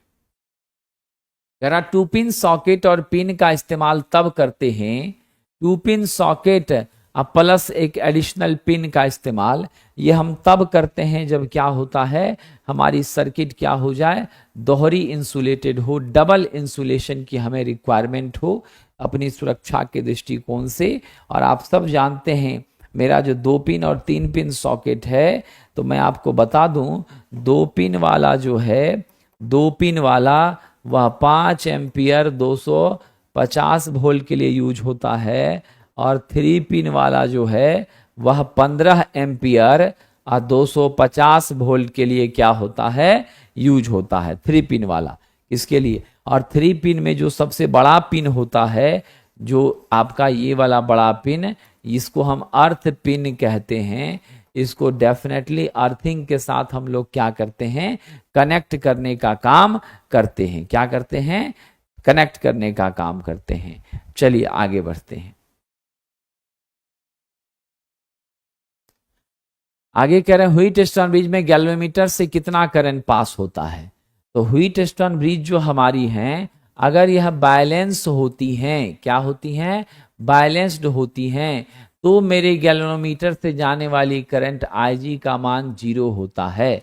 अगर यह बैलेंस नहीं होती हैं तब क्या होता है, गैल्वेनोमीटर के रेजिस्टेंस से के सापेक्ष जितना भी बंटवारा करंट का हो रहा है, उस बटे हुए भाग के सापेक्ष मेरे गैल्वेनोमीटर के अक्रॉस जितने वोल्टेज का क्षय होता है, ऑन बिहाफ ऑफ दिस जो करंट डेवलप होती है वो पास करती है। तो हम ऑप्शन बी ले लेंगे। लेकिन ये शर्त हमारा कब का है, ये शर्त है जब मेरा क्या हो जाएगा, गैल्वेनोमीटर की करंट 0 होगी, मेरे सभी आमने सामने की भुजाओं के गुणनफल का प्रतिरोध आपस में बराबर होगा। यह बैलेंस कंडीशन में संभव है। तो उस कंडीशन के लिए पूछा जाएगा अलग से, तब आप IG का मान 0 देंगे। अगर नॉर्मली पूछा जाए तो हम यही मान उसका देने का काम करेंगे। बाकी आप जान लीजिए, मेरा जो व्हीटस्टोन ब्रिज है वह एक प्रकार का नल डिफ्लेक्टिंग, क्या है साहब, नल डिफ्लेक्टिंग इंस्ट्रूमेंट है। दूसरे नंबर पर यह मध्यम मान के प्रतिरोध को, किसको साहब, मध्यम मान के प्रतिरोध को क्या करता है, मेजर करने का काम करता है। और आप यकीन मानिए, ये जो मीडियम मान का प्रतिरोध है, यह 1 ओम से लेकर के 0.1 ओम, 100 किलो ओम, 1,00,000 ओम, ये सभी भाषा सेम है। इतने रेंज में अगर कोई प्रतिरोध है तो उसे हम बड़ी आसानी से किससे माप लेंगे, तो व्हीटस्टोन ब्रिज से। अगर आप 50 हर्ट्ज के इंडक्शन मोटर की अधिकतम गति हो सकती है। 50 हर्ट्ज का मेरा इंडक्शन मोटर है, मिनिमम पोल होगा तो कितना होगा? मिनिमम पोल होगा तो 2 होगा, 2 से कम तो पोल संभव ही नहीं है। लेकिन यहां मशीन भी कौन सा दे दिया है? इंडक्शन दे दिया है। तो चलिए हम फिर भी मान लेते हैं कि भाई साहब मेरा NS यहाँ 120 FYP है। हालांकि होता है यहाँ पर हमेशा NS से कम, क्या होता है याद रखिएगा, हमेशा NS से मेरी क्या होती हैं, NR कम होती हैं। किसमें? आपके इंडक्शन मोटर के केस में। अब इस जगह पर हम 120 गुना 50 अब बटा हम कर दिए कितना, बताइए जल्दी, 2। तो मेरा मान क्या हो गया? 3000 RPM आ गया। कितना आ गया मेरा मान? 3000 RPM आ गया। समझे कि नहीं? तो 3000 RPM, हालांकि ये मेरा चुंबकीय क्षेत्र की गति निकली है। क्या निकली है? स्टेटर की स्पीड निकली है। ठीक है, तो इसलिए आप ध्यान रखिएगा। तो ये जो NS है ना, वह मेरी किसकी स्पीड है? स्टेटर के चुंबकीय क्षेत्र की। किसकी स्पीड है? स्टेटर के चुंबकीय क्षेत्र की। मेरे स्टेटर का चुंबकीय क्षेत्र सदैव सिंक्रोनस पर ही गति करता है, इसीलिए आपका वह हो जाएगा 3000। लेकिन अगर आपसे पूछ लिया जाएगा NR, तब आप कौन सा सूत्र यूज कीजिएगा? NS × 1 - S वाला फॉर्मूला लगाइएगा। आपका जो NR है वह डेफिनेटली क्या होगा मेरा? लेस होगा। किससे? NS से होगा। खास करके कहाँ पर? तो आपके इंडक्शन मोटर में। खास करके कहाँ पर? तो आपके इंडक्शन मोटर में। ठीक है, तो मेरा राइट आंसर यहाँ क्या हो गया? Option number A, 3000। क्या हो गया जी? 3000। चलिए आगे बढ़ते हैं। अगला प्रश्न है,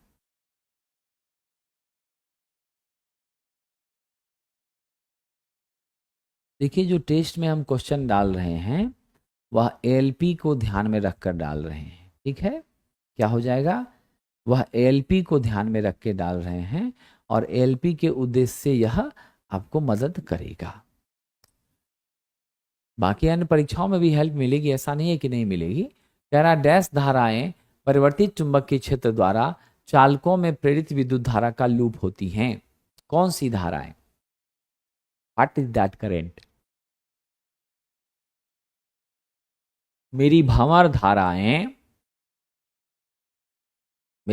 धाराएं चुंबकीय क्षेत्र में हो रहे परिवर्तन के कारण जो मेरे कंडक्टर्स हैं उसमें लूप बनाने का यह काम करती हैं। ये इस तरह की आकृति बनाती हैं, है ना, ये लूपिंग स्ट्रक्चर्स बनाती हैं। इसी लूपिंग संरचना के कारण जो छोटा छोटा लूप बना रहा है, इसी के कारण इसको एडी करंट कहते हैं। और हमें आविष्कार इसका फोकाल्ट ने किया था, तो उनके सम्मान में इसे हम लोग फोकाल करंट के नाम से भी जानते हैं। ट्रांसफार्मर का जो स्कॉट कनेक्शन है उसको हम लोग T2T कनेक्शन कहते हैं। क्या कहते हैं? T2T कनेक्शन कहते हैं। इसका इस्तेमाल होता है 3 फेज को 2 फेज में बदलने के लिए। किस में बदलने के लिए? 3 फेज को 2 फेज में बदलने के लिए। ठीक है, तो हमने यहाँ पर देखा है साहब, ये जो मेरा वर्टिकल है यह क्या है? ध्यान रखिएगा, ये मेरा टीजर ट्रांसफार्मर है। ये हॉरिजॉन्टल क्या है? मेरा मेन ट्रांसफार्मर है। इसको हमने 2 भागों में बांटा है, आधा आधा पर, और फिर यहाँ हमने क्या किया है? √3/2 पर हमने क्या किया? √3/2 पर हमने क्या किया है? इसमें असेंबल किया है दूसरे वाइंडिंग को, टीजर ट्रांसफर के वाइंडिंग को, इसके हाफ पोर्शन के साथ इसको हमने असेंबल किया है। इस दोनों के माध्यम से हमें क्या मिल रही है? तो साहब 2 फेज मिल रही हैं, और इधर हम क्या इनपुट में दे रहे हैं? 3 फेज दे रहे हैं। तो ये मेरा मामला क्या हो जाएगा? ठीक है कि नहीं? 3 फेज को 2 फेज में बदलने के लिए T2T का यूज हो रहा है। औद्योगिक विद्युत आपूर्ति में फेज की संख्या, अच्छा क्वेश्चन है। इंडस्ट्रियल एप्लीकेशन में जहां पर भी हम यूज करते हैं 3 फेज प्रणाली का ही यूज करते हैं, वोल्टेज के निर्माण में भी, और सारे फैक्टर्स को ध्यान में रखें तो यह हमारे लिए सुगम, सस्ता और सुलभ होता है, हमारे लिए बेहतर होता है। आइए, बड़े मोटर जनरेटर सेट में एसी मोटर आमतौर पर होता है। तो मेरा बड़े मोटर जनरेटर सेट में, एमजी सेट में जो मेरा एसी मोटर होता है, जो एसी मोटर हमको मैकेनिकल ऊर्जा दे रहा है, वह कौन सा होता है? सिंक्रोनस होता है, ताकि इसके माध्यम से मेरा कांस्टेंट स्पीड भी मिलता है। और वह कांस्टेंट स्पीड जब मेरे रोटर को जाता है, यानी वही कांस्टेंट स्पीड यांत्रिक ऊर्जा के रूप में, किस रूप में? यांत्रिक ऊर्जा के रूप में जब आपका जाता है ना, इसको, मेरे जनरेटर को, तो वहां भी आपकी स्पीड स्मूथ होती है और कांस्टेंट होती है। वोल्टेज हमें कांस्टेंट प्राप्त होने का काम करता है। ये बेनिफिट होती हैं। हम लोग तुल्यकालिक ही ज्यादातर लेते हैं।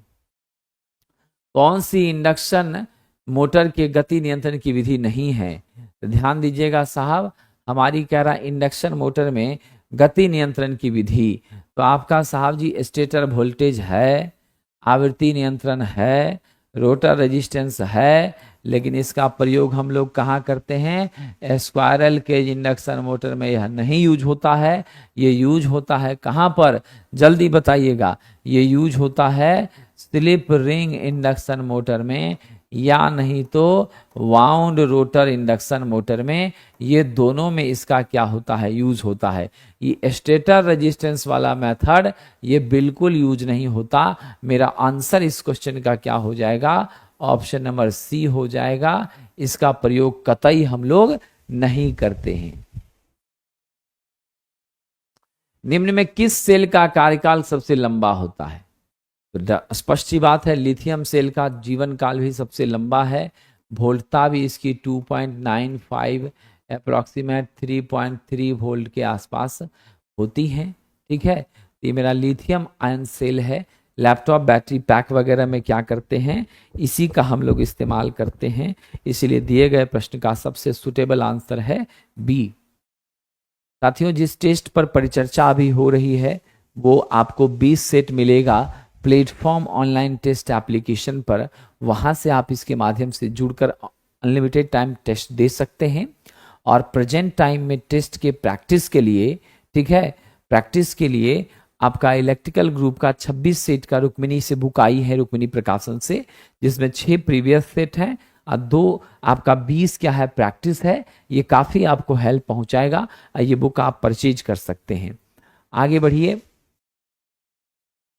कह रहा 3 फेज प्रणाली में संतुलित और असंतुलित भार को मापने के लिए, यदि 3 फेज प्रणाली में बैलेंस अनबैलेंस दोनों की बात पूछा जाए तो स्पष्ट है हम किसका यूज करेंगे? 2 वाट मीटर का करेंगे। ब्लंडल साहब ने किया था। 1 वाट मीटर का हम तब प्रयोग करेंगे जब मेरी लोड या मेरा सिस्टम कैसा हो? बैलेंस्ड हो, तब इसका यूज करेंगे। बैलेंस नहीं होगा तो यूज नहीं हो पाएगा। ट्रांसफार्मर में उस वाइंडिंग को क्या कहते हैं जो सप्लाई से जुड़ी होती है? मैंने सैकड़ों बार आपको समझाने का प्रयास किया है। हर वो वाइंडिंग जो मेरे सप्लाई से जुड़ी होती हैं उसे हम लोग क्या कहते हैं जी? प्राइमरी वाइंडिंग कहते हैं। क्या कहते हैं? प्राइमरी वाइंडिंग कहते हैं। और जो हमारी क्या होगी, ध्यान दीजिएगा, जो हमारे लोड से जुड़ा होगा उसे हम लोग क्या कहते हैं? सेकेंडरी वाइंडिंग कहते हैं। तो आपको जवाब मिल गया। क्या जवाब मिला साहब? ये जवाब मिला कि ट्रांसफार्मर में जिस वाइंडिंग में सप्लाई देते हैं वही मेरा क्या है? प्राइमरी है। Option number B. ठीक है, ऑप्शन नंबर बी। चलिए आगे बढ़ते हैं। गैस डिस्चार्ज लैंप प्रकाश का उत्सर्जन किसके माध्यम से इलेक्ट्रिकल डिस्चार्ज भेजकर करता है? तो हमारी जितनी भी गैस डिस्चार्ज लैंप हैं उन सभी में प्रकाश का उत्सर्जन, जब गैसेस डिस्चार्ज होती हैं तो मेरे गैस क्या होते हैं? आयनाइज्ड हो जाते हैं। और आयनाइज होकर के, आयनीकृत होकर के जो निष्क्रिय गैस के परमाणु हैं उससे इसका टक्कर होता है। और उस दोनों के बीच में क्या होता है, जब टक्कर होता है तब जाकर के यूवी रे निकलती हैं, और उस यूवी रे को जो हमारी कोटिंग होती है हमारे वाल पर, उस कोटिंग की मदद से उसको हम किस में बदल पाते हैं, विजुअल रे में बदल पाते हैं, दृश्य प्रकाश में बदल पाते हैं, और तब जाकर के फिर मेरी रोशनी हमें प्राप्त होती है साथियों। तो ऑप्शन नंबर बी हो जाएगा। छत के पंखे के स्वीप का मतलब ही होता है, मेरा ये पंखा है और इसका ये वाला जो वृत्त है, यही मेरी क्या कहलाती हैं साहब जी, आपकी स्वीप कहलाती हैं। यही क्या कहलाती हैं, स्वीप कहलाती हैं। हम जो यहाँ उत्तर दें तो इसके घूर्णन से बने वृत्त का जो व्यास है, यहाँ से लेकर के यहाँ, ये जो व्यास है, यह व्यास हमारा क्या है, स्वीप है। यही व्यास हमारा क्या है, स्वीप है। इस बीच में कहीं भी हाथ आप दबाएंगे तो आपकी हाथ कट जाएगी, इसलिए इसके भीतर हाथ लगाने की कोशिश नहीं करनी चाहिए। 3 फेज अल्टरनेटर में तीनों कुंडलियां, बहुत ही टफ क्वेश्चन है। इसमें तीनों कुंडलियां आर, वाई और बी निसंदेह क्या होंगी, 120 डिग्री से सेपरेटेड होंगी। क्या होगी, 120, 120, 120 से सेपरेटेड होंगी। ठीक है, तो राइट आंसर आपका क्या हो गया, option number C 120। Right answer आपका क्या हो गया, ऑप्शन नंबर सी 120। ठीक है, चलिए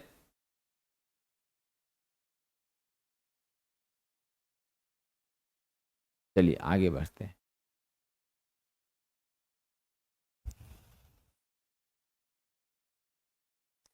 यूनिट लंबाई के एक चालक से 2 सेकंड के लिए 2 कूलम का आवेश जा रहा है, धारा बताइए। आपके पास टाइम दे दिया है 2 सेकंड और आपके पास चार्ज दे दिया है 2 कूलम।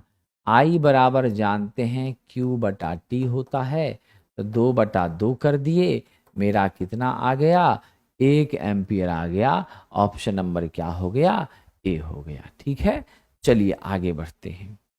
अगला प्रश्न, एक हाइड्रो पावर प्लांट में किस प्रकार का जनरेटर होता है।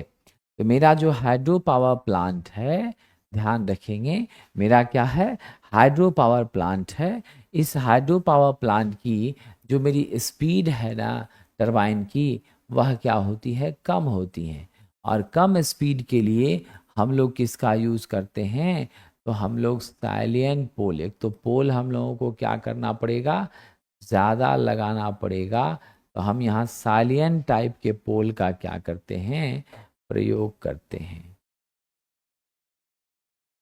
ये जो पोल है देख रहे हैं आप, उथला हुआ है ना, क्या है, उथला हुआ। इस पोल को कहते हैं साइलियन पोल टाइप। क्या कहते हैं, साइलियन पोल टाइप रोटर। इस रोटर की खासियत होती है, इसका डाया क्या होता है, काफी बड़ा होता है। क्योंकि पोल हम लोगों को क्या करना है, पोल हम लोगों को क्या करना है, यहाँ पर ज़्यादा लगाना है, ताकि मेरी स्पीड क्या हो जाएगी, ठीक है, मेरी स्पीड क्या हो जाएगी, कम होगी। साथ ही साथ आपको स्पेस के लिए हम इसका गोलाई बढ़ा देते हैं। इसकी लंबाई एक्सियल लेंथ क्या होती है, कम होती है। इसमें स्पीड कम मिलता है, साउंड ज़्यादा प्रोड्यूस होती हैं। तो हमारे लिए सबसे सही उत्तर क्या होगा, साइलेंट पोल टाइप का अल्टरनेटर। तो लो स्पीड साइलेंट पोल अल्टरनेटर कहाँ लगा होता है, मेरे हाइडल प्लांट में। कहाँ लगा होता है, मेरे हाइडल प्लांट में। चलिए आगे बढ़ते हैं। थर्मल प्लांट में होता है नॉन साइलिएंट। थर्मल में क्या होता है, नॉन साइलिएंट होता है, जिसका कि एक्सियल लेंथ ज़्यादा और मेरी डाया कम होती है, स्पीड भी आपका वहाँ पे उच्च होता है। ठीक है, सीट्स की वेल्डिंग के लिए किस प्रकार की वेल्डिंग को प्राथमिकता दी जाती है। अगर आप किसी सीट की वेल्डिंग कर रहे हैं तो यही है मेरा सीम वेल्डिंग। ये मेटल है, ये मेटल है, ये लाल वाला वेल्ड मटेरियल है। वेल्ड मटेरियल को डाल करके रोलर हम लोग ऊपर नीचे, ये इधर के डायरेक्शन में, ये नीचे, ये इस डायरेक्शन में, ये इस दोनों एक दूसरे का उल्टा डायरेक्शन में रोलर चल रहा है। और उसके बीच में जो वेल्ड मटेरियल है बड़े मजबूती से इसको जोड़ने का काम कर रहा है। तो हमारी क्या हो जाएगी, सीम वेल्डिंग।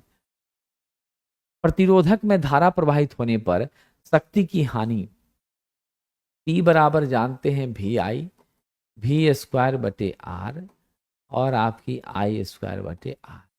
ये 3 मेरा क्या होता है, सूत्र होता है।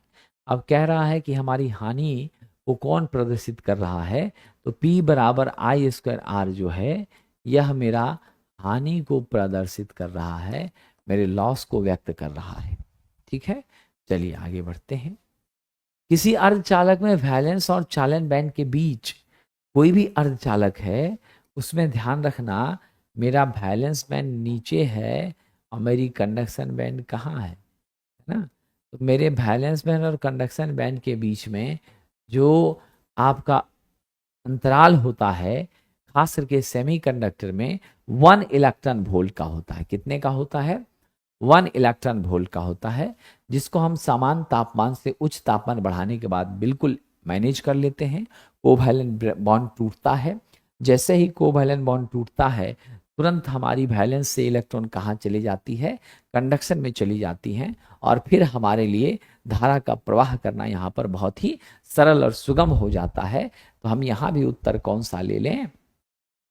Option number D, 1 electron volt. 0 होता है मेरे कंडक्टर में। 0 किस में होता है? मेरे कंडक्टर में। इंसुलेटर में 5 से लेकर के 15 के बीच होता है। किसी लोड के बंद करने पर चिंगारी उत्पन्न होती है। कोई भी लोड है, खटाक से बंद कीजिए, चिंगारी होता है।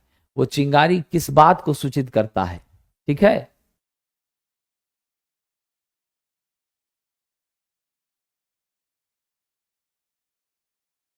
अब यहां पर ध्यान दीजिएगा, मेरा महत्वपूर्ण बात है कि लोड को बंद करने पर चिंगारी उत्पन्न होती है, क्योंकि परिपथ में उच्च क्या होगा? प्रेरकत्व होगा।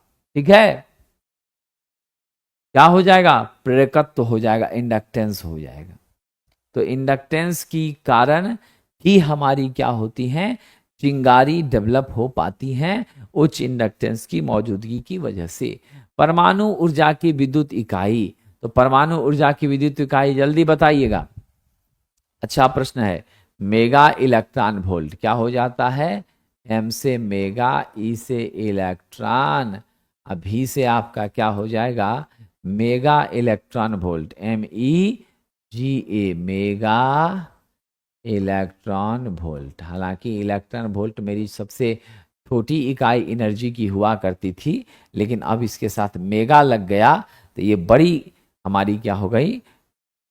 यूनिट हो गई। सीटी का रेटिंग 100/5 है, तो उसका कह रहा है कि साहब आप हमको के बताइए कितना होगा, है ना। तो आप क्या करिएगा, मेरा के नॉर्मली ही आप जानते हैं क्या होता है। मेरा के होता है आपका प्राइमरी करेंट बटा आपका सेकेंडरी करेंट। तो आप तो मालूम ही है ना आपको, क्या मालूम है कि मेरी प्राइमरी में करंट अधिक होती है, अब मेरा सेकेंडरी में करंट क्या होता है? कम होता है। ये चीज़ तो आप जानते ही हैं, क्योंकि हमारा जो सीटी है वह स्टेप क्या है? अप ट्रांसफार्मर है। स्टेप अप ट्रांसफार्मर है, तो मेरे सेकेंडरी में V2 ज़्यादा होगा, अब मेरी I2 कम होगी। और प्राइमरी की बात करें तो V1 कम होगा, I1 क्या होगी? ज़्यादा होगी। यही तो मेरा कॉम्बिनेशन होता है, एक कम तो दूसरा ज़्यादा, दूसरा कम तो पहला ज़्यादा। तो इसीलिए यहाँ सीधा लिख दीजिए 100 बटा आपका 5 बिकम्स 20, कितना हो जाएगा? 20 हो जाएगा। क्या हो जाएगा जी? 20 हो जाएगा। 20 गुना हमारा क्या है? आगे है। ठीक है, चलिए आगे बढ़ते हैं। सब ध्यान रखिएगा, आप प्रीवियस क्वेश्चन भी एक बार देख लीजिएगा पवन बाबू, ठीक है ना, तब वहां से कीजिएगा। प्रीवियस क्वेश्चन भी आप देख लीजिएगा, फिर आपको एहसास हो जाएगा। ये ALP का एग्ज़ाम है, और ALP के एग्ज़ाम में आपको खाली न्यूमेरिकल 75 नहीं पूछेगा। ALP के एग्ज़ाम में आपको बहुत कम मात्रा में न्यूमेरिकल रहेंगे, ज़्यादातर क्या होंगे? ज़्यादातर क्या होंगे? तो थ्योरेटिकल क्वेश्चन ही होंगे। ठीक है, समझे कि नहीं, ये ध्यान रखिएगा। करा किसी चुंबक कुंडली उपकरण निम्नलिखित में किसे पढ़ सकेगा? करा which of the following can a magnetic coil instrument read? अच्छा प्रश्न है।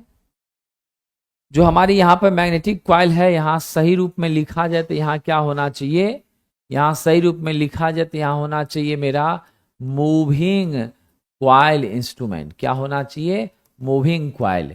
मूविंग कॉइल का मतलब PMMC type instrument. PMMC type का मतलब permanent magnet moving coil type instrument. और जो मेरा permanent magnet moving coil type instrument है, यह जो है ना सिर्फ और सिर्फ क्या करता है, तो मेरे डीसी के वोल्टेज और करंट को मापने का काम करता है। सिर्फ कौन सी राशि जी? आपका वोल्टेज करंट, लेकिन उसका कौन वैल्यू? तो उसका डीसी वैल्यू। कौन वैल्यू? DC value. इसीलिए आप लेंगे ए नंबर। हमारा सिर्फ एसी को कौन मापेगा? Induction type. ध्यान रखिएगा, इंडक्शन टाइप का जो है वह एसी को विशेष रूप से मापेगा। एसी डीसी दोनों के लिए हम चलें तो क्या ले लेते हैं? मूविंग आयरन ले लेते हैं। क्या ले लेते हैं? Moving iron. आइए, हाफ वेव रेक्टिफायर का आउटपुट कैसा होता है? पल्सेटिंग डीसी होता है। हाफ वेव रेक्टिफायर में हम एक ही डायोड का क्या करते हैं? प्रयोग करते हैं। क्या करते हैं? हाफ वेव रेक्टिफायर में एक ही डायोड का प्रयोग होता है। समझे कि नहीं? क्या होता है साहब?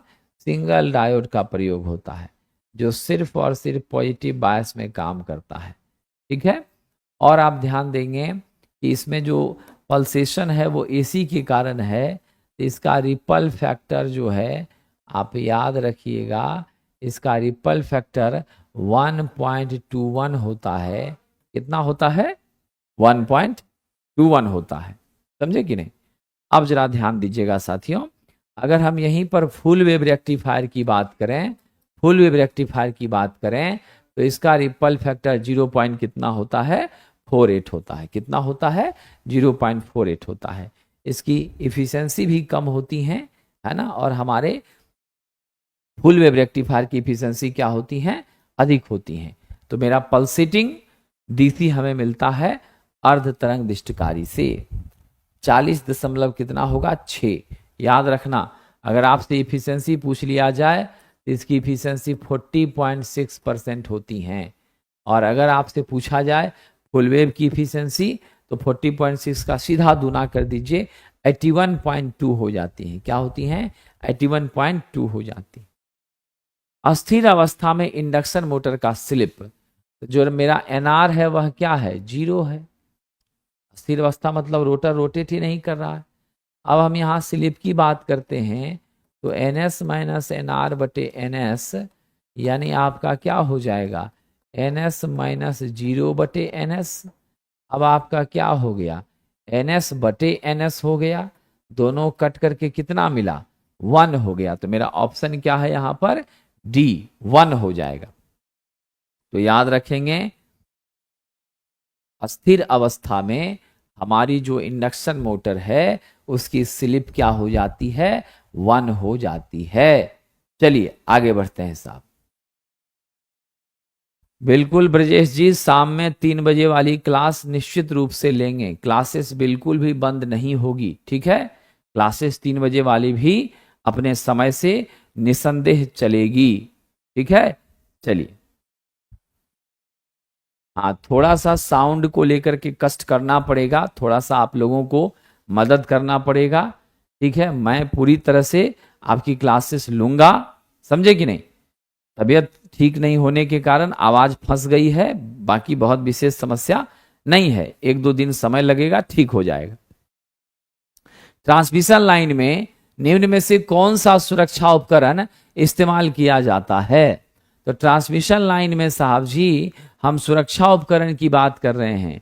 Line insulator, voltage regulator, solid state relay, lightning arrester. सुरक्षा के दृष्टिकोण से अगर हम देखें तो क्या मेरा सही उत्तर होगा? जल्दी बताइएगा। ये प्रश्न का जवाब आप ही लोग दीजिए, बहुत उम्मीद है। सुरक्षा के लिए सबसे महत्वपूर्ण मेरा यहां पर क्या है? लाइटनिंग अरेस्टर है, जो मेरे आसमानी बिजली से क्या करेगा, हमारी सुरक्षा करेगा। पृथ्वी के साथ यह जुड़ा रहता है।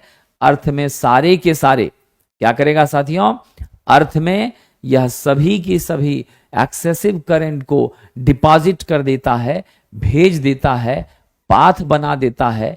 हमारे लिए यह बहुत ही सुलभ और सुगम हो जाता है। आइए आगे बढ़ते हैं। ट्रिप्लेक्स वेव वाइंडिंग है। हम सब जानते हैं कि वेव वाइंडिंग में आपका पैरेलल पाथ का मान 2 होता है। Concept clear?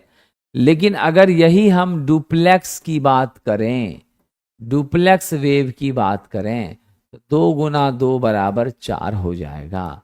अगर हम ट्रिप्लेक्स वेव की बात करें तो आपका 3 गुना 2 बराबर 6 हो जाएगा। अगर हम क्वाड्रप्लेक्स की बात करें तो क्या होगा, 4 गुना 2 बराबर 8 हो जाएगा। तो मेरा जब भी वेव में डुप्लेक्स ट्रिप्लेक्स हो तो उस डाटा को 2 से गुना कर देना है। लैप में होगा तो क्या हो जाएगा, लैप में डुप्लेक्स होगा तो ए बराबर आपका 2p होगा। ट्रिप्लेक्स होगा तो ए बराबर 3p होगा, पोल की संख्या का गुणनफल। क्वाड्रप्लेक्स होगा तो ए बराबर 4 गुना p हो जाएगा। p मतलब पोल है, p मतलब क्या है, पोल है, ध्रुव है। ठीक है, p आपकी क्या है, ध्रुवों की संख्या। ठीक है, चलिए आगे बढ़ते हैं। एक rotary converter rotatory converter 3 phase system हेतु 3 स्लिप रिंग होती हैं और एक दूसरे से कितने पर वह टैप्ड होती हैं। जैसे ये 3 फेज सिस्टम की बात हो गई तो स्लिप भी हमारा क्या होगा, जैसे ही ये व्यवस्था हो गई तो स्लिप भी हमारा क्या होगा, 120 से शिफ्टेड होगा। 3 फेज सिस्टम जैसे ही चर्चा हो तो तुरंत आपके दिमाग में आ जाए कि हमारा कितना होगा, 120 से साहब वह शिफ्ट करेगा। ट्रांजिस्टर के बेस कलेक्टर जंक्शन का प्रतिरोध क्या होता है। तो बेस और कलेक्टर जंक्शन के बीच की चर्चा हो रही है, यानी ये है सिचुएशन। ये है आपका पी एन, यहाँ क्या है पी, ये मेरा कलेक्टर है, ये मेरा इमीटर है, ये मेरा बेस है। तो आपसे पूछा है बेस और कलेक्टर, इस दोनों के बीच का मेरा प्रतिरोध का मान क्या होगा।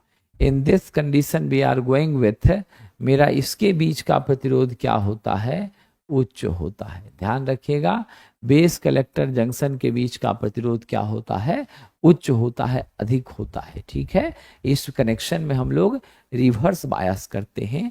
यहाँ पर बेस इमीटर में कम होता है, इसको हम लोग फॉरवर्ड में कनेक्ट करने का काम करते हैं। ऑप्शन नंबर डी आपका सही उत्तर है। बिजली घरों पर रिएक्टिव पावर का कंट्रोल, यानी Q बराबर भी आई साइन फाई का कह रहा है कंट्रोल। तो इसका कंट्रोल करने का काम हम किस मशीन के माध्यम से करते हैं, जरा बताने का कष्ट करिएगा। यह कंट्रोल कौन करेगा, आप सबको मालूम है, सबको मालूम है साहब, कौन करेगा सिंक्रोनस मोटर करेगा, क्योंकि यही क्या करता है, मेरा लीडिंग पीएफ प्रदान करने का काम करता है ना।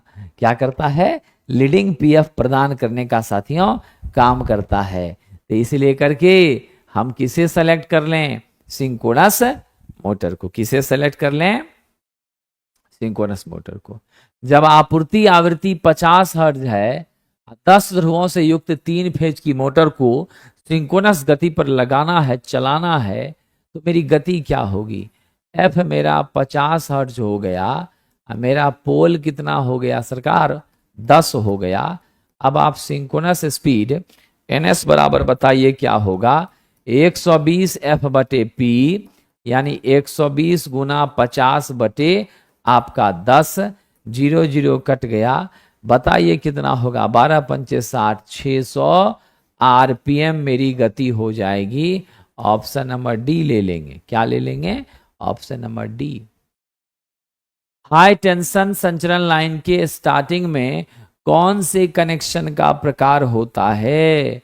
तो बहुत अच्छा जवाब है, हाई कनेक्शन में कौन सा होता है, हाई टेंशन में कौन सा होता है, जल्दी बताइएगा। डेल्टा स्टार होता है, क्योंकि इससे हम लोग क्या करते हैं, उच्च वोल्टेज का निर्माण करने में सक्षम होते हैं। साथ ही साथ हमारे फेज में, फेज के करस्पॉन्डिंग क्या होती हैं, आपका फेज के करस्पॉन्डिंग, फेज के सापेक्ष इंसुलेशन भी आपका क्या करना पड़ता है, इंसुलेशन भी कम करना पड़ता है। क्या करना पड़ता है?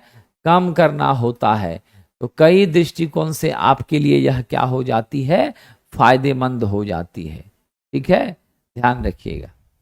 तो हमारा उत्तर है option number A. DC generator में मैक्सिमम दक्षता कब होगी? तो हम सब लोग जानते हैं, जब मेरी आयरन लॉस आपका IA² RA के बराबर हो जाएगी नॉर्मली, यानी हम इसको ऐसा कह सकते हैं, आप इसको सबका कंबाइन कर लीजिए तो I² R के बराबर हो जाएगी, यानी वेरिएबल लॉस मेरे कांस्टेंट लॉस के क्या हो जाए, समान हो जाए। तो हमारा उत्तर क्या हो जाएगा, परिवर्ती हानि, परिवर्ती हानि हमारे अस्थिर हानि के बराबर हो जाए तो हमारा क्या होता है, डीसी जनरेटर मैक्सिमम एफिशिएंसी देता है। क्या करता है जी, मैक्सिमम एफिशिएंसी देता है। चिंता मत करिए, ये आखिरी क्वेश्चन है, इसके बाद कल फिर सुबह 8 बजे आपकी सेवा में हाजिर होंगे। BSPSL वाला पढ़ सकता है, MPPCL वाला पढ़ सकता है, ठीक है, MP लाइनमैन पढ़ सकता है, पंजाब पावर पढ़ सकता है। देश के किसी भी परीक्षा की तैयारी आप कर रहे हैं जहां पर ITI कंपलसरी योग्यता है, वो सभी बच्चे पढ़ सकते हैं। JEE वाले को भी यहाँ से फायदा मिल जाएगा, वो भी यहाँ पढ़ सकते हैं। ठीक है, कह रहा है कि उच्च विभव पर विद्युत रोधक भंग जांचने के लिए, यानी हमारा क्या जांचने के लिए, ब्रेकडाउन पर हमारी इंसुलेशन ब्रेकडाउन जो हुई हैं, तो इंसुलेशन के मान को जांचने के लिए, हाई इंसुलेशन को मापने के लिए, है ना, आपका 0.1 मेगा ओम से अधिक, 0.1 मेगा ओम से अधिक के मान के प्रतिरोध को जांचने के लिए निश्चित रूप से हम किसका प्रयोग करेंगे, मेगर का करेंगे। किसका करेंगे, मेगर का करेंगे। ठीक है, ये ध्यान रखिएगा साथियों। हम लोग जानते हैं मेगर को अर्थ टेस्टर भी कहा जाता है, मेगर को इंसुलेशन टेस्टर भी कहा जाता है। ठीक है, आज के लिए यही क्षमा करें, कल फिर आपकी सेवा में उपस्थित होंगे। और थोड़ी बहुत जो आवाज फंसी होने के कारण आपको समस्या हो रही होगी, उसको थोड़ा सा आप कोऑपरेट करिएगा, मैनेज करिएगा, क्योंकि ये ड्यू टू इनकन्वीनियंसेस हो गया है। बाकी कोई चिंता की बात नहीं है। लगातार 20 टेस्ट हमें करवाना है, 13 तक हमने अपने सफर को तय किया है। 7 और टेस्ट हम आपके बीच डिस्कस करेंगे। ठीक है, और ये 20 टेस्ट आपकी परीक्षा के लिए अत्यंत महत्वपूर्ण साबित हो जाएगा। 31 नंबर पर हमारे साथी का एक सवाल है, जरा देख लेते हैं। क्वेश्चन नंबर 31 क्या कह रहा है, जीना डायोड कह रहा है ना। चलिए साहब, जीना डायोड के वोल्टेज रेगुलेटर का हरा परास जीना डायोड के वोल्टेज रेगुलेटर के रिस्पेक्ट में है। ठीक है ना, इसीलिए साथियों क्या है, वो वोल्टेज रेगुलेटर के रिस्पेक्ट में है, तो उस आधार पर हमने वहां वो आंसर स्वीकार किया है। ठीक है, जीना डायोड हमेशा क्या होती हैं, रिवर्स बायस पर ही काम करती हैं। बहुत बहुत धन्यवाद साथियों।